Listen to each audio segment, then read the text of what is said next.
Bismillahirrahmanirrahim. Assalamualaikum warahmatullahi wabarakatuh. Selamat sore, salam sejahtera bagi kita semuanya. Om Swastiastu, Namo Buddhaya, salam kebajikan. Bapak, Ibu, dan saudara-saudara sebangsa dan setanah air, penyebaran COVID-19 telah benar-benar memperlambat perekonomian dunia, termasuk perekonomian di negara kita Indonesia. 186 negara telah terpapar virus corona. Pemerintah terus bekerja keras untuk mengantisipasi hal ini, untuk mempertahankan daya beli masyarakat, untuk mengurangi risiko PHK, dan mempertahankan produktivitas ekonomi, produktivitas masyarakat di seluruh wilayah tanah air Indonesia. Pada kesempatan ini, saya hanya akan berfokus pada kebijakan bantuan-bantuan yang disediakan oleh pemerintah, langsung kepada masyarakat untuk mempertahankan daya beli masyarakat. Pertama, saya telah perintahkan kepada semua menteri, gubernur, bupati, dan wali kota agar memangkas rencana belanja yang tidak prioritas di APBN maupun di APBD. Anggaran perjalanan dinas, pertemuan-pertemuan yang tidak perlu, dan belanja-belanja lain yang tidak langsung dirasakan oleh masyarakat harus dipangkas. Kedua, kementerian dan lembaga di pusat, serta juga pemerintah daerah, provinsi, kabupaten, dan kota harus melakukan refocusing kegiatan dan melakukan realokasi anggaran untuk mempercepat penanganan COVID-19, baik yang terkait dengan isu-isu kesehatan maupun yang terkait dengan isu-isu ekonomi. Landasan hukumnya sudah jelas. Hari Jumat yang lalu, tanggal 20 Maret 2020, telah saya tanda tangani Inpres nomor 4 tahun 2020. Selain memerintahkan refocusing kegiatan dan relokasi anggaran, Inpres ini juga memerintahkan untuk percepatan pelaksanaan pengadaan barang dan jasa untuk mendukung percepatan penanganan COVID-19. Sekali lagi, bukan hanya untuk penanganan kesehatan masyarakat, tetapi juga untuk penanganan dampak ekonomi masyarakat. Yang ketiga, saya minta kepada kementerian dan lembaga dan juga pemerintah daerah, provinsi, kabupaten, dan kota, agar selain menangani isu kesehatan masyarakat, kita juga harus menjamin ketersediaan bahan pokok dan mempertahankan daya beli masyarakat, utamanya masyarakat lapisan bawah. Kita harus membantu para buruh, membantu para pekerja harian, membantu para petani, membantu para nelayan, membantu para pelaku usaha mikro dan kecil agar daya belinya tetap terjaga, agar terus beraktivitas dan berproduksi.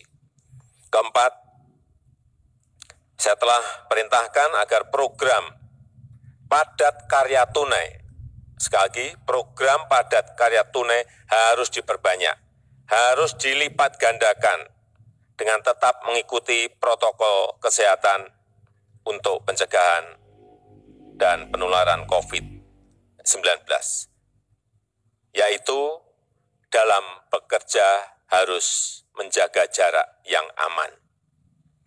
Program padat karya tunai di beberapa kementerian seperti Kementerian PUPR, Kementerian Perhubungan, Kementerian Pertanian, Kementerian KKP harus segera dieksekusi. Dana desa dan program-program pemerintah daerah, provinsi, kabupaten, dan kota juga harus mengutamakan cara-cara padat karya. Ini akan membantu masyarakat, membantu para petani, para buruh tani, para nelayan di pedesaan di seluruh tanah air. Sekali lagi, dengan tetap mengikuti protokol kesehatan, yaitu dalam bekerja harus menjaga jarak yang aman. Kelima, kepada penerima kartu sembako, pemerintah memberikan tambahan sebesar 50.000 per keluarga penerima, sehingga menjadi 200.000 per keluarga penerima yang akan diberikan selama 6 bulan. Anggaran yang dialokasikan adalah sebesar 4,56 triliun rupiah. Yang keenam, kepada calon penerima kartu prakerja, pemerintah akan mempercepat implementasi kartu prakerja, sekaligus untuk mengantisipasi para pekerja yang terkena PHK, para pekerja harian yang kehilangan penghasilan, para pengusaha mikro yang kehilangan pasar dan omset, agar dapat meningkatkan kompetensi dan kualitas SDM-nya. Alokasi anggaran yang disediakan di dalam kartu prakerja ini adalah sebesar 10 triliun. Sehingga nanti setiap peserta kartu prakerja akan diberikan honor insentif 1 juta per bulan selama 3-4 bulan. Yang ketujuh, untuk membantu daya beli pekerja di sektor industri pengolahan, pemerintah akan membayar PPh pasal 21 yang selama ini dibayar sendiri oleh para pekerja, dalam rangka memberikan tambahan penghasilan kepada pekerja di industri pengolahan. Alokasi anggaran yang disediakan sebesar 8,6 triliun rupiah. Kedelapan, kepada para pelaku UMKM, OJK, Otoritas Jasa Keuangan, akan memberikan relaksasi kredit UMKM untuk nilai kredit di bawah 10 miliar untuk tujuan usaha, baik itu kredit yang diberikan oleh perbankan maupun oleh industri keuangan non-bank. Asalkan digunakan untuk usaha, akan diberikan penurunan bunga dan penundaan cicilan sampai 1 tahun. Oleh karena itu, kepada tukang ojek, kepada supir taksi yang sedang kredit kendaraan bermotor dan kredit mobil, nelayan yang sedang kredit perahu tidak perlu khawatir, pembayaran bunga dan angsuran diberikan kelonggaran 1 tahun.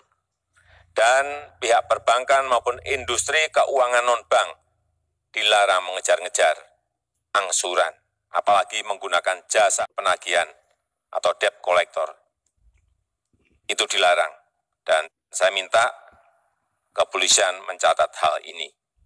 Kesembilan, kepada masyarakat berpenghasilan rendah yang sedang melakukan kredit kepemilikan rumah bersubsidi, pemerintah juga memberikan 2 stimulus, yaitu pemerintah memberikan subsidi selisih bunga selama 10 tahun. Jika bunga di atas 5%, maka selisih besaran bunganya akan dibayar pemerintah. Pemerintah juga memberikan subsidi bantuan uang muka bagi yang akan mengambil kredit rumah bersubsidi. Anggaran yang disiapkan 1,5 triliun rupiah. Saya mengajak seluruh jajaran pemerintah, baik di pusat maupun di daerah, sampai ke level kelurahan dan desa, untuk selalu tanggap terhadap situasi kesehatan dan kondisi ekonomi masyarakat. Kita harus kerja keras, kita harus bersatu dan bergotong royong menghadapi tantangan ini. Terakhir, saya juga mengapresiasi gerakan masyarakat yang turut mensosialisasikan, memasyarakatkan physical distancing atau jaga jarak aman, yang terus mengingatkan kita semuanya untuk berdisiplin. Hanya dengan kedisiplinan yang kuat, kita dapat mencegah penyebaran COVID-19. Percayalah, kita bangsa besar, kita bangsa petarung, bangsa berjuang. Insya Allah kita bisa. Insya Allah kita mampu dalam menghadapi tantangan global yang berat sekarang ini. Terima kasih, saya tutup.